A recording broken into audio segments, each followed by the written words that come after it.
सुनसान पहाड़ी गांव पलाशपुर। एक दिन का समय था।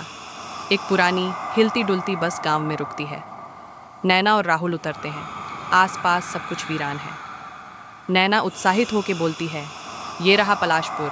दादी की ज़मीन पर रिसर्च भी कर लेंगे और कुछ दिन चैन से भी रहेंगे। राहुल हंसते हुए बोलता है, और भूतिया किस्सों का भी पर्दाफाश करेंगे। कैमरा पास की एक टूटी हुई दीवार दिखाता है। उस पर लिखा है, वो लौट आते हैं। राहुल हंसता है, पर दादी दूर से गंभीर निगाहों से देख रही होती है। रात में दादी का पुराना घर पे जाते हैं। घर के अंदर दिए जल रहे हैं, खिड़की से हवा चल रही है। दादी कुछ मंत्र पढ़ रही हैं। नैना डरती है। नैना बोलती है, दादी आप अब भी ये सब क्यों करती हैं? दादी धीरे से बोलती है, क्योंकि यहाँ कोई मरा नहीं, सब अटके हुए हैं। हर साल कोई उन्हें जगा देता है।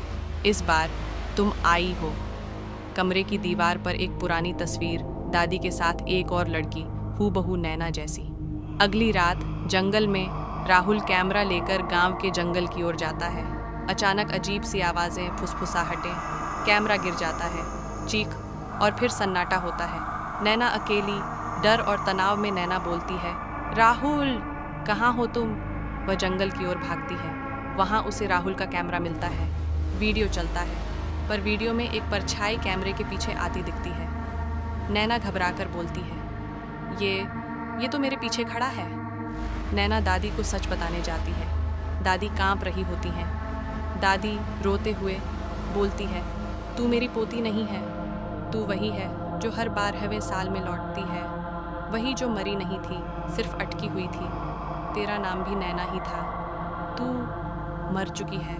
फ्लैशबैक 12 साल पहले गांव में एक लड़की की आत्मा को बंद किया गया था, ताकि वो बाकी आत्माओं को न जगा सके।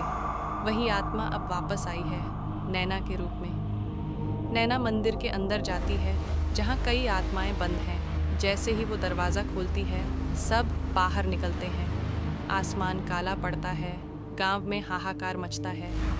राहुल की लाश वहीं पड़ी होती है।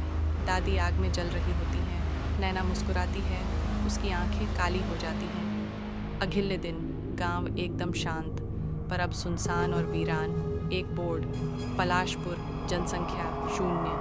नीचे खून से लिखा है, वो लौट आई है, अब कभी कोई नहीं लौटेगा। धीरे धीरे एक डरावनी हंसी गूंजती है।